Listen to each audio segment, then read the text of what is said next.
ਜਿਹੜਾ ਬੇਟਾ ਅਸੀਂ ਅੱਜ ਆਪਣਾ ਟੌਪਿਕ ਸਟਾਰਟ ਕੀਤਾ ਹੋਇਆ ਹੈ ਫ੍ਰੈਂਚ ਰੈਵੋਲੂਸ਼ਨ, ਉਹਦੇ 'ਚ ਅਸੀਂ ਦੋ ਐਸਪੈਕਟਸ ਉਹਦੇ ਕਾਜ਼ਿਸ ਦੇ ਪੜ੍ਹ ਚੁੱਕੇ ਹਾਂ, ਉਹਦੇ ਪੋਲੀਟੀਕਲ ਕਾਜ਼ਿਸ ਔਰ ਉਹਦੇ ਸੋਸ਼ਲ ਕਾਜ਼ਿਸ। ਅੱਜ ਜਿਹੜਾ ਅਸੀਂ ਪਾਰਟ ਉਹਦੇ ਵਿੱਚ ਕਰਨਾ ਹੈਗਾ ਦੈਟ ਇਜ਼ ਇਕਨੋਮਿਕ ਕਾਜ਼ਿਸ, ਉਹਦੇ ਆਰਥਿਕ ਕਾਰਨ ਕੀ ਨੇ। ਤਿੰਨ ਕਾਰਨ ਅੱਜ ਕੋਸ਼ਿਸ਼ ਕਰਾਂਗੇ ਕੰਪਲੀਟ ਕਰਨ ਦੀ। ਆਰਥਿਕ ਕਾਰਨ, ਧਾਰਮਿਕ ਕਾਰਨ ਔਰ ਕੁਝ ਬੌਧਿਕ ਕਾਰਨ ਜਿਹੜੇ ਫਿਲੋਸਫੀਕਲ ਉਹਦੇ 'ਚ ਬੈਕਗਰਾਊਂਡ ਦੇ ਵਿੱਚ ਰਹੇ ਜਿਸ ਮੂਵਮੈਂਟ ਨੂੰ ਬਿਲਡਅਪ ਕਰਨ ਦੇ ਵਿੱਚ। ਇਹਦੇ ਵਿੱਚੋਂ ਅਸੀਂ ਪਹਿਲਾਂ ਆਰਥਿਕ ਕਾਰਨਾਂ ਨੂੰ ਥੋੜ੍ਹਾ ਬਰੀਫ 'ਚ ਦੇਖਣ ਦੀ ਕੋਸ਼ਿਸ਼ ਕਰਦੇ ਹਾਂ। ਆਰਥਿਕ ਦੇ ਵਿੱਚ ਬੇਟਾ ਤਿੰਨ ਚੀਜ਼ਾਂ ਇੰਪੋਰਟੈਂਟ ਹੁੰਦੀਆਂ ਨੇ। ਇੱਕ ਹੁੰਦੀ ਹੈ ਖੇਤੀ, ਕਿਉਂਕਿ ਉਸ ਵੇਲੇ ਤੱਕ ਇੰਡਸਟਰੀਅਲ ਰੈਵੋਲੂਸ਼ਨ ਬਹੁਤੀ ਨਹੀਂ ਸੀ ਲੇਕਿਨ ਥੋੜ੍ਹੀ ਜਿਹੀ ਸੀਗੀ, ਇਸ ਕਰਕੇ ਮਜ਼ਦੂਰ ਵਰਗ। ਔਰ ਦੂਸਰਾ ਹੈਗਾ ਉਹਦਾ ਵਪਾਰ, ਅਤੇ ਵਪਾਰ ਨਾਲ ਸੰਬੰਧਿਤ ਜਿਹੜੀਆਂ ਕੁਝ ਚੀਜ਼ਾਂ ਹੁੰਦੀਆਂ ਨੇ ਕਿ ਕਿਸ ਤਰੀਕੇ ਦੇ ਟੈਕਸਿਸ ਲਗਾਏ ਜਾਂਦੇ ਨੇ, ਉਹਨਾਂ ਨੂੰ ਅਸੀਂ ਇਹ ਸਾਰੀ ਚੀਜ਼ ਨੂੰ ਅਸੀਂ ਆਰਥਿਕਤਾ ਦੇ ਵਿੱਚ ਦੇਖਣ ਦੀ ਕੋਸ਼ਿਸ਼ ਕਰਦੇ ਹਾਂ।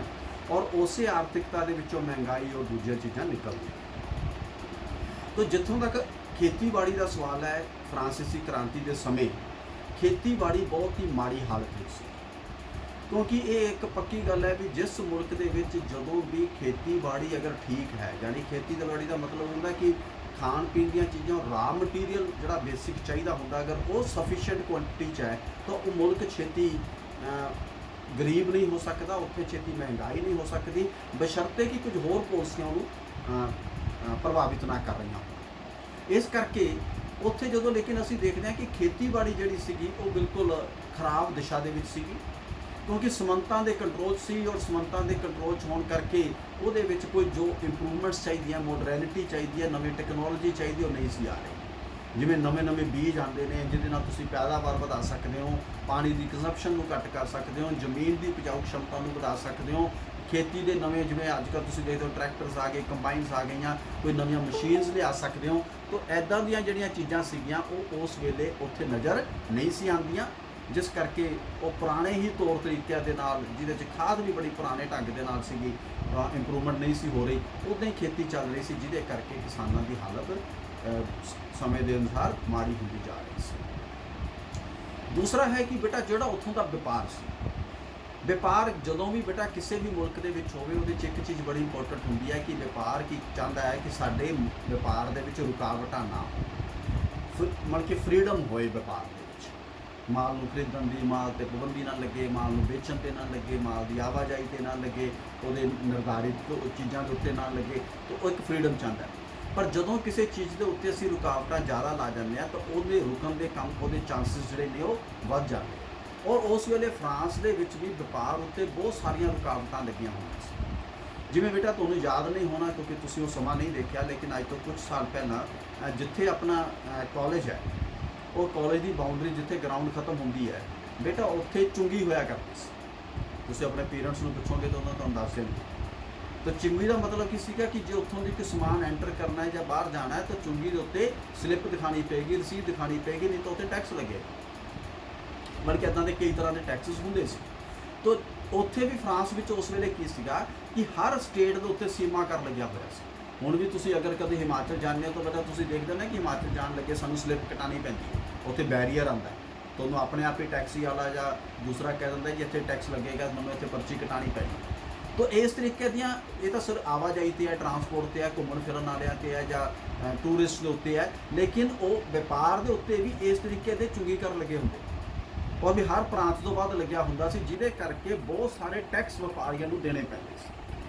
ਔਰ ਇਸ ਤੋਂ ਬਾਅਦ ਫਿਰ ਸਮੰਤੀਕਰਨ, ਮੇਲਿਆਂ ਤੇ ਮੰਡੀਆਂ ਦੇ ਉੱਤੇ ਟੈਕਸ, ਉਹ ਐਡੀਸ਼ਨਲ ਜਿਹੜੇ ਟੈਕਸਿਸ ਸੀਗੇ ਉਹ ਮਿਲਾ ਕੇ ਇੰਨੇ ਜ਼ਿਆਦਾ ਹੋ ਜਾਂਦੇ ਸੀਗੇ ਕਿ ਜਿਹੜੀ ਕੀਮਤ ਹੈ ਕਿਸੇ ਚੀਜ਼ ਦੀ ਉਹ ਇੰਨੀ ਕੁ ਵੱਧ ਜਾਂਦੀ ਸੀ ਕਿ ਉਸ ਨੂੰ ਬੜਾ ਫਰੀडम ਦੇ ਨਾਲ ਖੁੱਲ੍ਹੇ ਪੱਧਰ ਦੇ ਉੱਤੇ, ਵੱਡੇ ਪੱਧਰ 'ਤੇ ਵੇਚਣਾ ਨਾਮੁਮਕਿਨ ਹੋ ਜਾਂਦਾ ਸੀ। ਔਰ ਸਿਰਫ ਇੱਥੋਂ ਤੱਕ ਹੀ ਨਹੀਂ, ਜਿਹੜੇ ਉਹਦੇ ਯਾਰਡ ਸਟਿਕ ਸੀ, ਪੈਮਾਨੇ ਸੀਗੇ, ਉਹ ਵੀ ਸੇਮ ਨਹੀਂ ਸੀ। ਜਿਵੇਂ ਬੇਟਾ ਐਗਜ਼ਾਮਪਲ ਕਰੋ, ਫਿਰ ਤੁਸੀਂ ਇਸ ਨੂੰ ਸਮਝਣ ਦੇ ਲਈ ਸਿਰਫ ਮਹਿਸੂਸ ਕਰੋ ਵੀ ਕਿੱਦਾਂ ਤੁਸੀਂ ਕੰਮ ਕਰੋਗੇ। ਜੇ ਮੰਨ ਲਓ ਬੇਟਾ ਤੁਸੀਂ ਉਰੇ ਆਪਣਾ ਕੱਪੜਾ ਮਾਪ ਰਹੇ ਹੋ 10 ਰੁਪਏ ਮੀਟਰ ਦੇ ਹਿਸਾਬ ਦੇ ਨਾਲ, ਠੀਕ ਹੈ, ਔਰ ਦੂਜੀ ਜਗ੍ਹਾ 'ਤੇ ਜਾਂਦੇ ਹੋ ਤਾਂ ਉੱਥੇ ਜਿਹੜਾ 1 ਮੀਟਰ ਹੈਗਾ, ਜਿਹੜਾ ਤੁਹਾਡੇ ਹਿਸਾਬ ਦੇ ਨਾਲ 1 ਮੀਟਰ ਹੈ, ਉਹਦੇ ਹਿਸਾਬ ਦੇ ਨਾਲ ਉਹ ਅੱਧਾ ਮੀਟਰ ਹੈ, ਜਾਂ ਉਹਦੇ ਹਿਸਾਬ ਦੇ ਨਾਲ ਪੌਣਾ ਮੀਟਰ, ਤੇ ਜਾਨੀ ਪੈਮਾਨਾ ਸੇਮ ਨਹੀਂ ਹੈਗਾ, ਤਾਂ ਤੁਹਾਡੀਆਂ ਕੈਲਕੂਲੇਸ਼ਨਸ ਸਾਰੀਆਂ ਗੜਬੜਾ ਜਾਂਦੀਆਂ। ਵੀ ਹੁਣ ਮੈਂ ਉਹਨੂੰ ਕਿਸ ਹਿਸਾਬ ਦੇ ਨਾਲ ਇਹਦਾ ਰੇਟ ਫਿਕਸ ਕਰਾਂ। ਇੰਨੇ ਰੁਪਏ ਮੀਟਰ 'ਚ ਮੈਂ ਖਰੀਦਿਆ, ਇੰਨੇ 'ਚ ਮੈਂ ਉਹਨੂੰ ਤਿਆਰ ਕੀਤਾ, ਉਹਦੇ ਉੱਤੇ ਇੰਨਾ ਮੈਂ ਟੈਕਸ ਦਿੱਤਾ, ਇੰਨਾ ਸਟੇਟ ਟੈਕਸ ਦਿੱਤਾ, ਇੰਨਾ ਮੈਂ ਸਮੰਤੀ ਕਰ ਦਿੱਤਾ, ਇੰਨਾ ਮੰਡੀ ਦਾ ਟੈਕਸ ਦਿੱਤਾ। ਉਸ ਤੋਂ ਬਾਅਦ ਉਹ ਜਦੋਂ ਵਿਕਣ ਤੇ ਲਈ ਗਿਆ ਤੇ ਜਿਹਨੇ ਅੱਗੋਂ ਖਰੀਦ ਰਿਹਾ ਉਹ ਉਹਦੇ ਵਿੱਚੋਂ ਕਹਿ ਰਿਹਾ ਕਿ ਨਹੀਂ ਮੈਂ ਤਾਂ ਇਹਨੂੰ ਇਸ ਪੈਮਾਨੇ ਦੇ ਵਿੱਚ ਖਰੀਦਣਾ ਹੈ, ਤੇ ਤੁਹਾਡੀਆਂ ਸਾਰੀਆਂ ਜਿਹੜੀਆਂ ਚੀਜ਼ਾਂ ਨੇ ਉਹ ਗੜਬੜ। तो this type of difficulties were being faced by the traders. ਉਹਦੇ ਨਾਲ ਹੁੰਦਾ ਕਿ ਵਪਾਰੀ ਇਨਕਰੇਜ ਨਹੀਂ ਹੁੰਦਾ, ਉਤਸ਼ਾਹਿਤ ਨਹੀਂ ਹੁੰਦਾ, ਤੇ ਜਦੋਂ ਵਪਾਰ ਘਟ ਜਾਂਦਾ ਤਾਂ ਸਰਕਾਰੀ ਆਮਦਨ ਘਟ ਜਾਂਦੀ ਹੈ, ਔਰ ਸਰਕਾਰੀ ਆਮਦਨ ਘਟ ਜਾਂਦੀ ਹੈ ਤਾਂ ਲੋਕ ਭਲਾਈ ਦੇ ਕੰਮ ਸਾਰੇ ਆਟੋਮੈਟਿਕਲੀ ਰੁਕ ਜਾਂਦੇ। ਤੀਸਰਾ ਬੇਟਾ ਗਿਲਡ ਪ੍ਰਣਾਲੀ, ਸੰਘ ਪ੍ਰਣਾਲੀ। ਜਿਵੇਂ ਮੰਨ ਲਓ ਤੁਸੀਂ ਬੇਟਾ ਆਪਾਂ ਦੇਖਦੇ ਨਾ ਸੁਨਿਆਰਿਆਂ ਦੀ ਐਸੋਸੀਏਸ਼ਨ ਬਣੀ ਹੁੰਦੀ ਹੈ, ਲੱਕੜੀ ਵਾਲਿਆਂ ਦੀ ਐਸੋਸੀਏਸ਼ਨ ਬਣੀ ਹੁੰਦੀ ਹੈ, ਕਰਿਆਨੇ ਵਾਲਿਆਂ ਦੀ ਐਸੋਸੀਏਸ਼ਨ ਬਣੀ ਹੁੰਦੀ ਹੈ, ਮਨਿਆਰੀ ਵਾਲਿਆਂ ਦੀ ਐਸੋਸੀਏਸ਼ਨ ਬਣੀ ਹੁੰਦੀ ਹੈ। ਯਾਨੀ ਆਪਣੇ ਆਪਣੇ ਕਿੱਤੇ ਨਾਲ ਸੰਬੰਧਿਤ ਸੰਸਥਾਵਾਂ ਦਾ ਬਣਾਉਣਾ, ਉਹ ਨਿਰਧਾਰਿਤ ਕਰਦੀਆਂ ਨੇ ਕਿ ਸਾਡੇ ਕਿੱਤੇ ਦੇ ਵਿੱਚ ਅਸੀਂ ਇਹਦੀ ਆਹ ਕੀਮਤ ਲਾਗੂ ਕਰਾਂਗੇ, ਇਹਨੂੰ ਅਸੀਂ ਆਹ ਸਾਨੂੰ ਚੀਜ਼ਾਂ ਜਿਹੜੀਆਂ ਨੇ ਸਾਰੀ ਅਸੀਂ ਇਹਨੂੰ ਯੂਨੀਫਾਰਮ ਰੱਖਾਂਗੇ, ਇਸ ਤਰੀਕੇ ਨਾਲ ਸਾਡੇ ਦੁਕਾਨਾਂ ਦੇ ਖੁੱਲ੍ਹਣ ਦਾ ਸਮਾਂ ਹੋਏਗਾ, ਸਾਡੇ ਦੁਕਾਨਾਂ ਦੇ ਬੰਦ ਕਰਨ ਦਾ ਸਮਾਂ ਹੋਏਗਾ, ਇਸ ਦਿਨ ਅਸੀਂ ਦੁਕਾਨ ਖੋਲਾਂਗੇ ਸਾਰੇ ਜਾਣੇ। ਤੁਸੀਂ ਉਹ ਦੇਖਦੇ ਹੋ ਕਿ ਸਾਰੀ ਇੱਕ ਨਿਯਮ ਬਣਦੇ, ਪਰ ਜੇ ਉਹ ਨਿਯਮ ਪ੍ਰੋਪਰ ਨਾ ਬਣ ਰਹੇ ਔਰ ਜੇ ਉੱਦਾਂ ਦੀਆਂ ਐਸੋਸੀਏਸ਼ਨਸ ਨਾ ਹੋਣ ਤਾਂ ਫਿਰ ਉਸ ਵਪਾਰ ਦੀ ਗਰੋਥ ਜਿਹੜੀ ਆ ਉਹ ਕਰਨੀ ਔਖੀ ਹੋ ਜਾਂਦੀ ਹੈ, ਕਿਉਂਕਿ ਹਰ ਇੱਕ ਵਪਾਰ ਦੀ ਅਲੱਗ ਤਰੀਕੇ ਦੀ ਰੂਪਰੇਖਾ ਹੁੰਦੀ। ਜਿਵੇਂ ਤੁਸੀਂ ਦੇਖੋ ਕਿ ਸਾਡੇ ਕੋਵਿਡ-19 ਦੇ ਦੌਰਾਨ ਸਰਕਾਰ ਨੇ ਅਨਾਉਂਸ ਕੀਤਾ ਵੀ ਪਾਬੰਦੀਆਂ ਲੱਗਣਗੀਆਂ, ਦੁਕਾਨਾਂ ਨਹੀਂ ਖੁੱਲਣਗੀਆਂ, ਲੇਕਿਨ ਛੂਟ ਕਿਹਨੂੰ ਦਿੱਤੀ? ਕਰਿਆਣੇ ਵਾਲਿਆਂ ਨੂੰ। ਛੂਟ ਕਿਹਨੂੰ ਦਿੱਤੀ? ਦੋਧੀਆਂ ਨੂੰ। ਛੂਟ ਕਿਹਨੂੰ ਦਿੱਤੀ? ਦਵਾਈਆਂ ਵਾਲਿਆਂ ਨੂੰ। ਛੂਟ ਕਿਹਨੂੰ ਦਿੱਤੀ? ਡਾਕਟਰਸ ਨੂੰ। ਕਿਉਂ? ਉਹਨਾਂ ਦਾ ਵਰਕ ਕਲਚਰ ਔਰ ਸਮਾਜ ਦੀ ਜ਼ਰੂਰਤ ਵੱਖਰੀ ਹੈ। ਔਰ ਜੇ ਅਸੀਂ ਕਹੀਏ ਵੀ ਮੈਂ ਜਾ ਕੇ ਜੀ ਸੋਨਾ ਖਰੀਦਣਾ, ਉਹ ਕਹਿੰਦੇ ਵੀ ਭਾਈ ਇਸ ਟਾਈਮ ਤਾਂ ਬੰਦੇ ਮਰ ਰਹੇ ਨੇ ਤੇ ਤੁਹਾਨੂੰ ਸੋਨਾ ਖਰੀਦਣ ਦੀ ਪਈ, ਇਹ ਜ਼ਰੂਰਤ ਨਹੀਂ ਹੈ ਤੁਹਾਡੀ, ਇਸ ਕਰਕੇ ਇਹਨੂੰ ਅਜੇ ਰੋਕਿਆ ਜਾ ਸਕਦਾ, ਪਰ ਦਵਾਈ ਲੈਣ ਤੋਂ ਰੋਕਿਆ ਨਹੀਂ ਜਾ ਸਕਦਾ। ਦੁੱਧ ਕਿਉਂਕਿ ਜੇ ਨਹੀਂ ਤੁਸੀਂ ਵਰਤੋਂਗੇ ਖਰਾਬ ਹੋ ਜਾਏਗਾ, ਕਿਉਂਕਿ ਡੇਲੀ ਪੈਦਾ ਹੋਣਾ ਤੇ ਡੇਲੀ ਕੰਜ਼ਿਊਮ ਹੋਣਾ, ਔਰ ਬੱਚਿਆਂ ਦੀ ਜ਼ਰੂਰਤ ਆ, ਇਸ ਕਰਕੇ ਉਹਨੂੰ ਰੋਕਿਆ ਨਹੀਂ ਜਾ ਸਕਦਾ। ਸੋ ਲਾਈਕ ਦਿਸ ਉਹਨਾਂ ਚੀਜ਼ਾਂ ਦੀ ਉਸ ਵੇਲੇ ਬੇਟਾ ਘਾਟ ਸੀਗੀ ਫਰਾਂਸ ਦੇ ਅੰਦਰ, ਜਿਹਦੇ ਕਰਕੇ ਫਰਾਂਸ ਦੇ ਵਿੱਚ ਜਦੋਂ ਇਹ ਜਿਹੇ ਗਿਲਡ ਪ੍ਰਣਾਲੀਆਂ ਨਹੀਂ ਸੀਗੀਆਂ ਤਾਂ ਉਹਦੇ ਨਾਲ ਫਰਾਂਸ ਦੀ ਆਰਥਿਕ ਹਾਲਤ ਸੁਧਰਨ ਦੀ ਬਜਾਏ ਖਰਾਬ ਹੁੰਦੀ ਚਲੀ ਗਈ। ਕੌਮੀ ਕਰਜ਼ੇ ਦਾ ਵੱਧ ਜਾਣਾ। ਉਸ ਤੋਂ ਬਾਅਦ ਬੇਟਾ ਹੈ ਕਿ ਜਦੋਂ ਤੁਸੀਂ ਪੈਸਾ ਘੱਟ ਹੁੰਦਾ ਤਾਂ ਤੁਸੀਂ ਲੋਨ ਲੈਂਦੇ, ਸਰਕਾਰਾਂ ਵੀ ਲੈਂਦੀਆਂ। ਹਾਲਾਂਕਿ ਉਸ ਵੇਲੇ ਉਹਨੇ ਪਹਿਲਾਂ ਆਪਣੇ ਮਹਿਲਾਂ ਦੇ ਉੱਤੇ 30 ਕਰੋੜ ਰੁਪਈਆ ਜਿਹੜਾ ਹੈ ਖਰਚ ਕੀਤਾ ਸੀ, ਔਰ ਉਸਨੇ 12 ਕਰੋੜ ਤੋਂ ਵੱਧ ਰੁਪਈਆ ਖਰਚ ਉਸ ਮਹਿਲ ਦੀ ਰੱਖ ਰਖਾਈ ਤੇ ਹਰ ਸਾਲ ਖਰਚ ਕਰ ਦਿੰਦਾ ਸੀ। ਲੜਾਈਆਂ 'ਚ ਹਿੱਸਾ ਜਦੋਂ ਲੈਂਦੇ ਹੋ, ਹਥਿਆਰ ਚਾਹੀਦੇ ਆ, ਤਨਖਾਹਾਂ ਚਾਹੀਦੀਆਂ ਨੇ, ਯੂਨੀਫਾਰਮ ਚਾਹੀਦੀਆਂ ਨੇ, ਆਵਾਜਾਈ ਦੇ ਸਾਧਨ ਚਾਹੀਦੇ ਆ, ਉਹਦੇ ਲਈ ਵੱਖਰੇ ਤੁਹਾਨੂੰ ਜਿਹੜੇ ਖਰਚੇ ਚਾਹੀਦੇ ਆ। ਤਾਂ ਉਹ ਇੰਨਾ ਕੁ ਜ਼ਿਆਦਾ ਖਰਚ ਹੋ ਚੁੱਕਾ ਸੀ ਕਿ ਤੁਸੀਂ ਕੁੱਲ ਮਿਲਾ ਕੇ ਬੇਟਾ ਇੱਕ ਗੱਲ ਸਮਝ ਲਓ ਕਿ ਆਮਦਨ ਦੇ ਨਾਲੋਂ ਖਰਚ ਵੱਧ ਗਿਆ, ਖਜ਼ਾਨੇ ਖਾਲੀ ਹੋ ਗਏ, ਉਹ ਤੁਸੀਂ ਕਰਜ਼ ਚੱਕਦੇ ਹੋ। ਜਦੋਂ ਕਰਜ਼ ਚੱਕਦੇ ਹੋ ਤਾਂ ਬੇਟਾ ਕਰਜ਼ ਚੱਕ ਕੇ ਤੁਸੀਂ ਲੋਕ ਭਲਾਈ ਦੇ ਕੰਮ ਨਹੀਂ ਕਰ ਸਕਦੇ, ਤੁਸੀਂ ਤਾਂ ਆਪਣੀਆਂ ਜ਼ਰੂਰਤਾਂ ਪੂਰੀਆਂ ਕਰਨ 'ਚ ਲੱਗੇ ਰਹੇ। ਤਾਂ ਨੈਚੁਰਲੀ ਕਿ ਆਰਥਿਕ ਹਾਲਤ ਹੋਰ ਡਾਊਨ ਹੋ। ਉਸ ਤੋਂ ਬਾਅਦ ਅਸੀਂ ਦੇਖਦੇ ਹਾਂ ਕਿ ਫਰਾਂਸ ਵਿੱਚ ਗਰੀਬੀ ਤੇ ਮਹਿੰਗਾਈ ਵੱਧ ਗਈ। ਨੈਚੁਰਲੀ ਹੈ ਕਿ ਜਦੋਂ ਚੀਜ਼ਾਂ ਦੀ ਘਾਟ ਆਏਗੀ, ਇਹ ਇੱਕ ਡਿਮਾਂਡ ਐਂਡ ਸਪਲਾਈ ਹੈ। ਜਦੋਂ ਮਾਰਕੀਟ ਦੇ ਵਿੱਚ ਬੇਟਾ ਚੀਜ਼ ਜ਼ਿਆਦਾ ਹੈ, ਖਰੀਦਣ ਵਾਲੇ ਘੱਟ ਆ, ਤਾਂ ਤੁਸੀਂ ਦੇਖਦੇ ਹੋ ਕਿ ਕੀਮਤ ਆਪੇ ਗਿਰ ਜਾਂਦੀ ਹੈ। ਬੰਦਾ ਕਹਿੰਦਾ ਯਾਰ ਤੂੰ ਲੈ ਜਾ, ਜਿੰਨੇ ਚਲੇ ਜਾਣੀ ਹੈ, ਮੇਰਾ ਮਾਲ ਵਿਕ ਜਾਏ। ਪਰ ਜਦੋਂ ਡਿਮਾਂਡ ਘੱਟ ਹੈ ਔਰ ਖਰੀਦਣ ਵਾਲੇ ਜ਼ਿਆਦਾ ਨੇ ਤਾਂ ਤੁਸੀਂ ਦੇਖਦੇ ਹੋ ਕਿ ਉਹੀ ਚੀਜ਼ ਦੁੱਗਣੇ ਤਿੱਗਣੇ ਚੌਗਣੇ ਰੇਟ ਦੇ ਉੱਤੇ ਮਿਲਣੀ ਸ਼ੁਰੂ ਹੋ ਜਾਂਦੀ ਹੈ। ਤਾਂ ਇੱਦਾਂ ਹੀ ਜਦੋਂ ਆਰਥਿਕ ਹਾਲਤ ਮਾੜੀ ਹੁੰਦੀ ਹੈ, ਪੈਦਾਵਾਰ ਘਟਦੀ ਹੈ, ਕੰਜ਼ੰਪਸ਼ਨ ਜਿਹੜੀ ਹੈ ਉਨੀ ਰਹਿਣੀ ਹੈ, ਤਾਂ ਜਿਹਦੇ ਨਾਲ ਮਹਿੰਗਾਈ ਵਧਣੀ ਸਟਾਰਟ ਹੋ ਗਈ। ਔਰ ਮਹਿੰਗਾਈ ਦੇ ਵਿੱਚ ਫਾਇਦਾ ਕੌਣ ਉਠਾਉਂਦਾ? ਕਿਸਾਨ ਨੂੰ ਨਹੀਂ ਮਿਲਦਾ, ਕਿਉਂਕਿ ਕਿਸਾਨ ਤਾਂ ਬਹੁਤ ਸਸਤੇ ਮੁੱਲ ਦੇ ਉੱਤੇ ਚੀਜ਼ ਵੇਚ ਚੁੱਕਾ ਹੁੰਦਾ ਹੈ। ਜਿਹੜੇ ਉਹ ਜਮਾਖੋਰੀ ਕਰ ਲੈਂਦੇ ਆ, ਪੈਸੇ ਵਾਲੇ ਹੁੰਦੇ ਆ, ਸਮੰਤ ਹੁੰਦੇ ਨੇ, ਦੇ ਪੇ ਦਾ ਫਾਊਲ ਗੇਮ।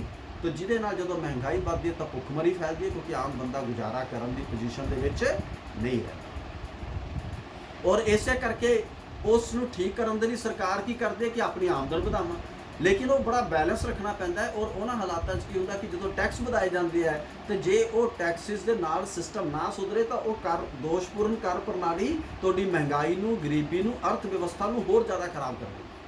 ਕਿਉਂਕਿ ਬੰਦੇ ਕੋਲ ਤਾਂ ਪਹਿਲੇ ਦਿਨ ਨੂੰ ਪੈਸੇ ਨਹੀਂ ਹੈ, ਤੁਸੀਂ ਉਹਦੇ ਉੱਤੇ ਹੋਰ ਟੈਕਸ ਲਗਾ ਦਿੱਤਾ ਤੇ ਉਹ ਬੰਦੇ ਦੀ ਆਪਣੀ ਜਿਹੜੀ ਸੀਮਾ ਹੈ ਉਹ ਟੁੱਟ ਜਾਂਦੀ। ਔਰ ਸਰਕਾਰ ਉਸ ਵੇਲੇ ਇੱਥੇ ਤੱਕ ਫਸ ਚੁੱਕੀ ਹੁੰਦੀ ਹੈ, ਕੋਈ ਵੀ ਹੋਏ, ਕਿ ਉਹਦੇ ਕੋਲੇ ਹੋਰ ਕੋਈ ਚਾਰਾ ਨਹੀਂ ਹੁੰਦਾ। ਕਿਉਂਕਿ ਜੇ ਉਹ ਨਹੀਂ ਹੋਏਗੀ, ਮੰਨ ਲਓ ਜੇ ਹੁਣ ਤੁਸੀਂ ਸਰਕਾਰ ਸੈਨਾ ਨੂੰ ਤਨਖਾਹ ਨਹੀਂ ਦੇਊਗੀ ਤਾਂ ਸੈਨਾ ਰਿਵੋਲਟ ਕਰ ਜਾਊ, ਤੇ ਜੇ ਸੈਨਾ ਰਿਵੋਲਟ ਕਰ ਗਈ ਤਾਂ ਸਰਕਾਰ ਹੀ ਨਹੀਂ ਰਹਿ ਸਕਦੀ। ਸਰਕਾਰ ਕਿਹਦੇ ਬੇਸ ਤੇ ਚਲਾਊਗੀ? ਉਹਦੇ ਕੋਲ ਤਾਕਤ ਕੀ ਹੈ? ਉਹਦੇ ਕੋਲ ਤਾਕਤ ਹੈ ਆਰਮੀ ਦੀ, ਉਹਦੇ ਕੋਲ ਤਾਕਤ ਹੈ ਕੌਨਸਟੀਟਿਊਸ਼ਨ ਦੀ, ਉਹਦੇ ਕੋਲ ਤਾਕਤ ਹੈ ਮਿਲਟਰੀ ਦੀ। ਉਸ ਵੇਲੇ ਕੌਨਸਟੀਟਿਊਸ਼ਨ ਹੈ ਨਹੀਂ, ਤੇ ਇਸ ਕਰਕੇ ਉਹ ਸਾਰਾ ਸਿਸਟਮ ਚਰਮਰਾ ਜਾਂਦਾ ਹੈ। ਤੇ ਇਹ ਉਹ ਹਾਲਾਤ ਦੇ ਵਿੱਚ ਉਸ ਵੇਲੇ ਫਰਾਂਸ ਪਹੁੰਚ ਚੁੱਕਾ ਸੀ। ਔਰ ਉਦੋਂ ਹੋਰ ਜ਼ਿਆਦਾ ਮੁਸੀਬਤ ਕੀ ਪੈ ਗਈ ਕਿ ਇਹ ਤਾਂ ਨੋਰਮਲੀ ਇਸ ਕ੍ਰਾਈਸਿਸ 'ਚ ਪਹੁੰਚ ਚੁੱਕਾ ਸੀਗਾ, ਬਹੁਤ ਮਾੜੇ ਹਾਲਾਤ, ਕਿ 1788 ਦੇ ਵਿੱਚ ਉੱਥੇ ਬੇਟਾ ਅਕਾਲ ਪੈ ਗਿਆ। ਅਕਾਲ ਪੈਣ ਦੇ ਨਾਲ ਕੀ ਹੋਇਆ ਕਿ ਜਿਹੜੀ ਫਸਲ ਪਹਿਲਾਂ ਜਿੰਨੀ ਹੁੰਦੀ ਸੀ ਉਹ ਵੀ ਨਹੀਂ ਹੋਈ, ਜਿੰਨਾ ਲੋਕਾਂ ਨੂੰ ਖਾਣ ਪੀਣ ਨੂੰ ਪਹਿਲਾਂ ਮਿਲਦਾ ਸੀ ਉਹ ਵੀ ਮਿਲਣਾ ਬੰਦ ਹੋ ਗਿਆ। ਜਦੋਂ ਅਕਾਲ ਪੈ ਗਿਆ, ਫਸਲ ਘਟ ਗਈ ਤੇ ਜਿਹੜੇ ਰੇਟ ਸੀਗੇ ਹੋਰ ਜ਼ਿਆਦਾ ਵੱਧ ਗਏ, ਤੇ ਆਮ ਕਿਸਾਨ ਤੇ ਮਜ਼ਦੂਰ ਦੀ ਹਾਲਤ ਜਿਹੜੀ ਸੀ ਉਹ ਇੰਨੀ ਕੁ ਜ਼ਿਆਦਾ ਮਾੜੀ ਹੋ ਗਈ ਕਿ ਉਹਨਾਂ ਦੇ ਲਈ ਭੁੱਖੇ ਮਰਨ ਤੋਂ ਇਲਾਵਾ ਕੋਈ ਹੋਰ ਚੀਜ਼ ਨਹੀਂ ਬਚੀ। ਔਰ ਇੱਕ ਗੱਲ ਬੇਟਾ ਪੱਕੀ ਤੌਰ ਦੇ ਉੱਤੇ ਨਿਸ਼ਚਿਤ ਕਰ ਲਓ ਕਿ ਜਦੋਂ ਬੰਦਾ ਭੁੱਖਾ ਮਰੇਗਾ, ਉਹ ਲੁੱਟ ਸੁੱਟ ਕਰੇਗਾ, ਉਹ ਮਾਰ ਕੁਟਾਈ ਕਰੇਗਾ, ਕਿਉਂਕਿ ਉਹ ਜਿੰਦਾ ਰਹਿਣ ਦੇ ਲਈ ਫਿਰ ਉਹ ਇਹ ਨਹੀਂ ਸੋਚਦਾ ਕਿ ਮੈਂ ਜੇਲ੍ਹ 'ਚ ਜਾਣਾ ਪੈਣਾ ਹੈ ਜਾਂ ਮੇਰੇ ਤੇ ਮੁਕੱਦਮਾ ਚੱਲਣਾ, ਕਹਿੰਦਾ ਮੈਂ ਤਾਂ ਮਰ ਹੀ ਰਿਹਾ। ਉਹਦੇ ਕੋਲੇ ਕੋਈ ਆਪਸ਼ਨ ਨਹੀਂ ਬਚਦੀ। ਤਾਂ ਫਰਾਂਸ ਵਿੱਚ ਇੱਦਾਂ ਦੇ ਹਾਲਾਤ ਪੈਦਾ ਹੋ ਚੁੱਕੇ ਸੀ ਆਰਥਿਕ ਤੌਰ। ਇਹਨੂੰ ਅਸੀਂ ਤਤਕਾਲਿਕ ਕਾਰਨ ਦੇ ਨਾਲ ਵੀ ਬਾਅਦ 'ਚ ਦੇਖਾਂਗੇ ਕਿ ਇੱਥੋਂ ਦੀ ਕਿੱਦਾਂ ਕ੍ਰਾਂਤੀ ਦੀ ਸ਼ੁਰੂਆਤ ਹੁੰਦੀ ਹੈ, ਲੇਕਿਨ ਉਦੋਂ ਪਹਿਲਾਂ ਅਸੀਂ ਬਾਕੀ ਦੋ ਕਾਰਨ ਦੇਖ ਲਈਏ। ਇੱਕ ਉਹਦੇ 'ਚ ਨੈਕਸਟ ਹੈ ਬੇਟਾ ਕਿ ਧਾਰਮਿਕ ਕਾਰਨ। ਇਹ ਕੁਛ ਅਸੀਂ ਪਹਿਲਾਂ ਪੜ੍ਹੇ ਹੋਏ। ਬਹੁਤ ਸਾਰੀ ਪ੍ਰਾਪਰਟੀ ਚਰਚ ਦੇ ਕੋਲੇ ਸੀ, ਔਰ ਚਰਚ ਦੀ ਪ੍ਰਾਪਰਟੀ ਕਿਸੇ ਵੀ ਢੰਗ ਦੇ ਨਾਲ ਬੇਟਾ ਜਿਹੜੀ ਹੈ ਉਹ ਆਮ ਲੋਕਾਂ ਦੇ ਜਿਵੇਂ ਕਹਿ ਲਓ ਵੀ ਭਲਾਈ ਦੇ ਕੰਮਾਂ ਦੇ ਵਿੱਚ ਨਹੀਂ ਸੀ, ਕਿਉਂਕਿ ਉਹ ਉੱਚ ਵਰਗ ਦੇ ਪਾਦਰੀ ਹੀ ਉਹਦੇ ਬੇਸਿਸ ਉੱਤੇ ਐਸ਼ ਪ੍ਰਸਤੀ ਵਾਲਾ ਜੀਵਨ, ਜਿਵੇਂ ਕਹਿ ਲਓ ਕਿ ਭੋਗ ਵਿਲਾਸ ਵਾਲਾ ਜੀਵਨ ਬਤੀਤ ਕਰਦੇ ਸਨ। ਔਰ ਉਹਨਾਂ ਦੇ ਕੋਲੇ ਬਹੁਤ ਸਾਰੇ ਅਧਿਕਾਰ ਉਹਨਾਂ ਨੂੰ ਪਹਿਲੇ ਦਿੱਤੇ ਹੋਏ ਸੀਗੇ, ਜਿਹਦੇ ਕਰਕੇ ਤੁਸੀਂ ਜਾਨੀ ਕੁੱਲ ਮਿਲਾ ਕੇ ਕਹਿ ਲਓ ਕਿ ਚਰਚ ਦੀ ਪ੍ਰਾਪਰਟੀ ਤੇ ਸਰਕਾਰ ਦਾ ਕੋਈ ਕੰਟਰੋਲ ਨਹੀਂ ਸੀ। ਦੂਸਰਾ, ਇਹਦੇ ਨਾਲ ਹੀ ਜਿਹੜੀ ਗੱਲ ਨੂੰ ਲੱਗ ਵੀ ਲਿਖ ਸਕਦੇ ਹਾਂ ਕਿ ਪਾਦਰੀਆਂ ਦੇ ਚਰਿੱਤਰ ਵਿੱਚ ਗਿਰਾਵਟ ਆ ਚੁੱਕੀ ਸੀ, ਜਿਹਦੇ ਕਰਕੇ ਆਮ ਲੋਕਾਂ ਦਾ ਵਿਸ਼ਵਾਸ ਵੀ ਚਰਚ ਦੇ ਵਿੱਚ ਪਾਦਰੀਆਂ ਵਿੱਚ ਟੁੱਟ ਚੁੱਕਾ ਸੀ। ਤੇ ਯਾਨੀ ਉੱਥੋਂ ਵੀ ਉਹਨਾਂ ਨੂੰ ਕੋਈ ਕੰਸੋਲੇਸ਼ਨ ਜਿਹੜੀ ਹੈ ਉਹ ਨਹੀਂ ਸੀ ਮਿਲਦੀ। ਇਹ ਪੁਆਇੰਟ ਅਸੀਂ ਆਲਰੇਡੀ ਪਹਿਲਾਂ ਵੀ ਕਾਫੀ ਡਿਟੇਲ ਦੇ ਵਿੱਚ ਬੇਟਾ ਪੜ੍ਹ ਚੁੱਕੇ ਹਾਂ। ਤੀਸਰਾ ਹੈ ਕਿ ਧਾਰਮਿਕ ਅਸਹਿਣਸ਼ੀਲਤਾ।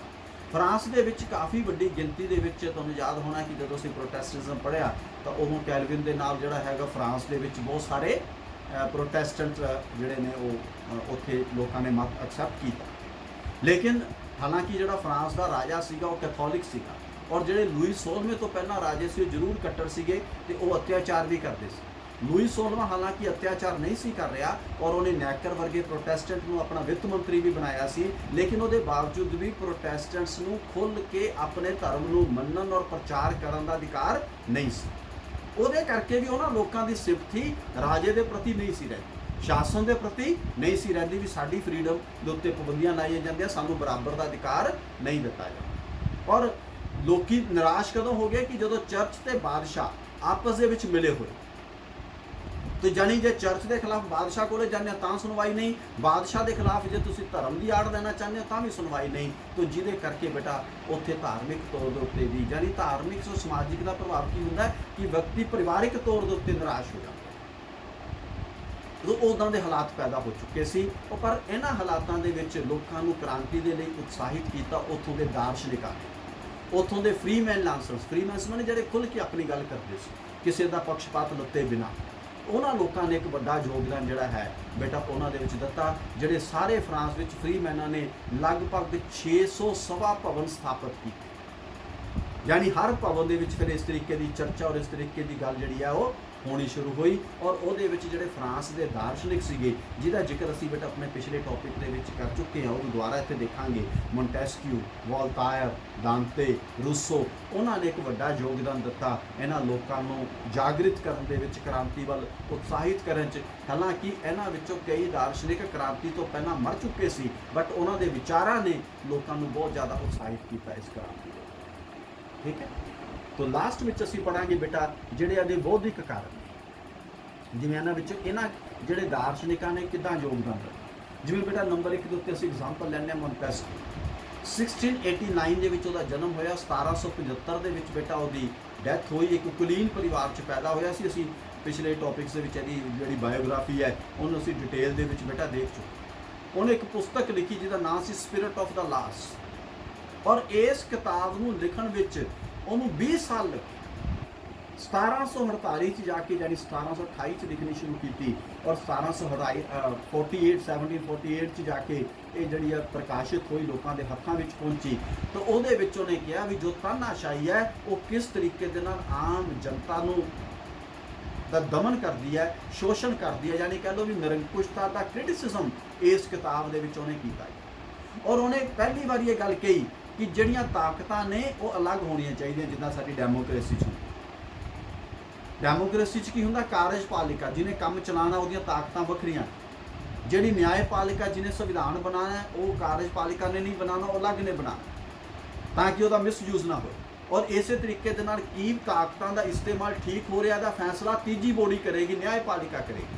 तो उन्हें कहा कि जिहड़ियां काम जिहड़ियां ताकतां ने वो किसी एक व्यक्ति या संस्था के कोले नहीं होणियां चाहीदियां, ये अलग अलग लोगों के कोले होणियां चाहीदियां, ताकि अलग अलग संस्थावां कोले होणियां चाहीदियां ताकि उन्हां ते चैक एंड बैलेंस हो सके और कोई भी ताकत का गलत इस्तेमाल ना कर सके। दूसरा साडे कोले बेटा राइटर आंदा जिहदा नाम सीगा वोल्टेयर।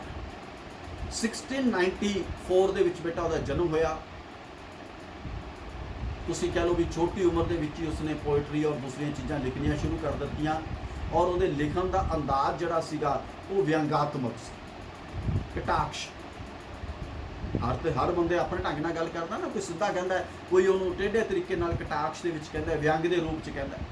जिवें असीं कहदे किसी दे रूप दा मजाक उड़ाना होवे, बंदा खूबसूरत ना होवे ते असीं उहनूं कहीए आ गया भी अंग्रेज आ गया, हुंदा बंदा काला ते उहदा मजाक उड़ाउण लई असीं की कहंदे, उहनूं सीधा नहीं कहंदे काला आ गया, ये तां सीधा हो गई। कई बारी असीं उहनूं जाके ला भी अंग्रेज आ गया, ठीक है। और आम तौर के उत्ते तुहानूं बड़ा मजाकिया परिस्थिति पता होनी है कि घर च दादियां नानियां की करदियां सी। बच्चा छोटा हुंदा सी 100 साल का उनका पता भी नहीं सी हुंदा, ठीक है ना। और जो बच्चा थोड़ा जिहा पक्के रंग का होना ना तो भी दूजे बच्चे मजाक ना उड़ान, दूजे परिवार वाले मजाक ना उड़ान, तो साडे मनां च प्रभाव अंग्रेज़ां दा भी सीगा। ते वो मुंडे दे बारे की कहना दादियां नानियां ने, वो मेरे मुंडे लई तां मेम आऊगी, यानी अंग्रेजन आऊगी, अंग्रेजों का सी बड़ी वाइट स्किन आऊगी क्योंकि मुंडा थोड़ा जिहा पक्के रंग का है। और ये मन च धारणा बनी हुई सी कि जिहड़ा साफ रंग हुंदा है, वाइट कलर हुंदा है, वो सुपीरियर हुंदा, वो हजे भी हैगी। तुसीं देखो ब्याह शादी लई हजे भी तुसीं मैट्रीमोनीअल पढ़ो तो लिखा होगा फेयर कंपलैक्शन, ये नहीं लिखते इंडियन कंपलैक्शन भी भाई हिंदुस्तान च इदां दे रंग हुंदे। उस के लिखते असीं पहले पुछदे भी रंग किदां दा है, कुड़ी दा मुंडे दा, कहंदे जी फेयर कंपलैक्शन, रंग साफ है। सो एक चीज़ डिवेलप सीगी। तो वोल्टेयर का जिहड़ा ढंग सीगा अपनी गल नूं कहण दा, वो क्रिटिसिज्म करन दा, वो कटाक्ष विच सीगा, व्यंगात्मक सी और बड़ी सीधी बन के कटाक्ष करदा सी, चुभदी सीगी। ते ओनूं ईवन जिहड़ा हैगा जेल विच कैद भी कीता गया और 1726 दे विच ओनूं जेल चों ये कह के छड्डिया गया तू फ्रांस विच नहीं रहेगा। ओनूं फ्रांस विचों वापस जाना पिया और जाके इंग्लैंड चला गया। उत्थे बेटा उन्हें एक किताब लिखी जिहदा नाम सी लैटर्स ऑन द इंग्लिश। ये किताब जदों छप के फ्रांस में आई तो फ्रांस च इस किताब की बहुत ज़्यादा पॉपुलैरिटी, वो मल के तुसीं कह लो भी उस किताब के राही उसने सारिया फ्रांस दीयां जिहड़ियां कुरीतियां सी वो सारियां उजागर कर दी। और उस तो बाद हालांकि फ्रांस में वापस आया और फ्रांस का एक शहर है लोरेन, उत्थे वो रहिंदा रहा। और वोल्टेयर इन्ना क सीधा कटाक्ष करता सी जां मल के बलंट सीगा, तुसीं कह लो कि उन्हें चर्च नूं कहा कि एक बदनाम संस्था है। ये बहुत वड्डी गल सी उस टाइम, चर्च के संबंध दे विच टिप्पणी करनी कि एक बदनाम संस्था है, अडंबर अंधविश्वास का दिखावे करती है और वो उन्हां सारियां चीज़ों का विरोधी सी। पादरियां दे भ्रष्टाचार के उत्ते उन्हें टिप्पणियां की और वो कहता भी जिहड़ा बंदे का धर्म है वो कुदरती होना चाहिए, नैचुरल होना चाहिए। वो खुद भी इस चीज़ को मानता सी, हालांकि नास्तिक असीं उहनूं नहीं कह सकते। तो इस तरीके दे नाल उन्हें बहुत सारिया चीज़ों के उत्ते टिप्पणी की, सिर्फ चर्च के उत्ते, धर्म के उत्ते, भ्रष्टाचार के उत्ते, पादरियां के उत्ते, शासन के उत्ते नहीं की। ईवन मानवी जिहड़े वैल्यूज़ हुंदियां ने, मानवी जिन्हों असीं कह दिंदे कुछ फीचर्स हुंदे ने, उहदे ते भी की। जिवें वो कहंदा भी जिहड़े बंदे कैदी ने, अपराधी ने, वो तुसीं अपराधी दी उहनूं सज़ा दिओ लेकिन तसीहे ना दो, क्योंकि वो भी बंदा इंसान है। उन्हें कोई कर्म किया है, कोई जुल्म किया है, कोई उन्हें जुर्म किया है, कोई अपराध किया, उसकी सज़ा दी जानी चाहिए एज पर कॉन्स्टिट्यूशन है जो भी उस वेले दे हैगे, लेकिन तसीहे जिहड़े आ नहीं दिते जाने चाहिए। तो इस तरीके दे नाल उन्हें कई चीज़ों के उत्ते लोगों को जागृत किया और लोगों के विच एक चेतना पैदा हुई भी नहीं तो बाकी बहुत कुछ गलत हो रहा तो आवाज़ उठानी चाहिए। तीसरा बड़ा फेमस जिहड़ा फिलोसफर होया उस टाइम वो सी रूसो। 1712 बेटा जन्म होया और 1778 दे विच उसदी मौत हुई। रूसो का पिता जिहड़ा एक आम परिवार संबंधित सीगा, घड़ी साज का काम करता सीगा, तो इस करके रूसो की सिक्ख्या का भी कोई बहुत वधिया प्रबंध छोटी उम्र दे विच नहीं हो सकिया। 16 साल की उम्र दे विच उहनूं घर भी छड्डना पिया और कई बार इधर उधर घुमदा गया और उस तो बाद उन्हें कह लो भी हर तरह का प्रोफैशन किया। अध्यापक भी बनया, प्राइवेट सैकटरी भी बनया, संगीत का अध्यापक भी बनया, पर वो किसी भी काम दे विच सफल नहीं होया। लेकिन वो मन के अंदर की जिहड़ी उहदी क्रिएटिविटी सी वो अगे लै गई और मॉन्टेस्क्यू ते वोल्टेयर नाम के व्यक्तिगत सुतंत्रता की जो मंग की उसने रूसो नूं अगे वधाया। रूसो ने उसनूं होर भी अगे लाया और वो एक बड़ी फेमस किताब रचना है जिन्होंने असीं बेटा कहते हैं सोशल कंट्रैक्ट। हालांकि उन्हें 4-5 रचनावां दित्तियां बड़ियां हिस्टोरिक ने। सोशल कंट्रैक्ट वो है, कन्फैशंस है, ओरिजिन ऑफ इनइक्वैलिटी है, न्यू हेरोइज है, इमाइन है। लेकिन जी सोशल कंट्रैक्ट है वो जी रचना बड़ी फेमस हुई जिहदे चों कहता कि मनुख जिहड़ा है वो सुतंत्र पैदा होता है। जिहड़ा बच्चा है वो आज़ाद पैदा होता। जो बच्चा पैदा होता है तो उस बच्चे के उत्ते कोई पाबंदी नहीं होती, ना धर्म की, ना जात की, ना रंग की, ना सोचण की, ना बोलन की। He is totally free.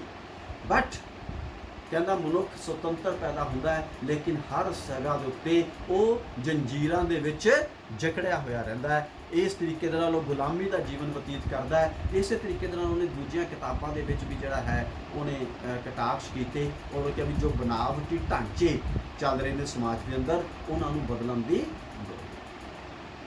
चौथा दे विच एक असीं फिलोसफर पढ़ते हैं बेटा जिहदा नाम है दिदरो। 1713 च उहदा बर्थ होया, 1784 दे विच उहदी डैथ हुई।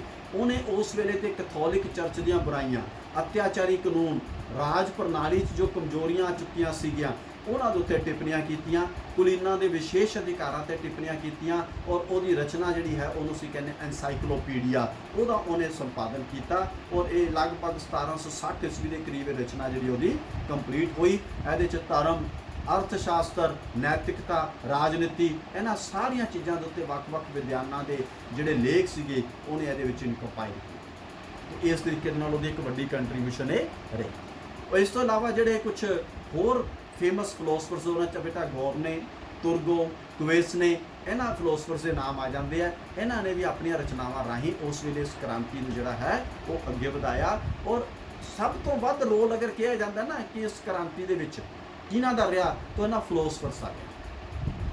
और 2 इंसीडेंट्स ने इस क्रांति नूं हौसला दिता। एक आयरलैंड जिहड़ा कि एक बड़ा छोटा जिहा एरिया है इंग्लैंड के कंट्रोल से, अज भी इंग्लैंड के कोले हैगा। उत्थे लोकी लगातार अपनी आज़ादी की लड़ाई गल कर रहे थे तो उन्हें भी इन्होंने हल्लाशेरी दी कि if Irish people can fight why not we. और एक असी लास्ट जो टॉपिक अपना क्वेश्चन कंप्लीट किया अमेरिकन रेवोल्यूशन, अमरीकन क्रांति की सफलता जी 1783 हो जिसे इंग्लैंड का राज खत्म हो गया तो उन्हें भी इन्होंने हौसला दिता कि जो अंग्रेज वर्गे राज को हटाया जा सकता, उत्थों के लोग इकट्ठे होकर अपनी उस हुकूमत तो आज़ादी लै सकते हैं तो असी अपने ही राजे तो अपने अधिकार क्यों नहीं लै सकते, अपने अधिकारों की रक्षा क्यों नहीं कर सकते। सो उन्हें भी एक वड्डी चेतना जिहड़ी है वो इसनूं दित्ती। तो इस तरीके दे नाल बेटा ये क्रांति जिहड़े है ये असीं डिटेल दे विच कारण पढ़े है। तो उस तो बाद असीं लास्ट विच गल कीती सीगी आर्थिक कारणों कि उस वेले के आर्थिक हालात इन्ने क माड़े हो गए कि लोग क्रांति लई मजबूर हो गए। वो क्रांति लई मजबूर हो के क्रांति दीयां घटनावां किस तरीके नाल बणीआं ये असीं हुण टॉपिक उहदे ईवेंट्स दे विच देखिए। ठीक है बेटा।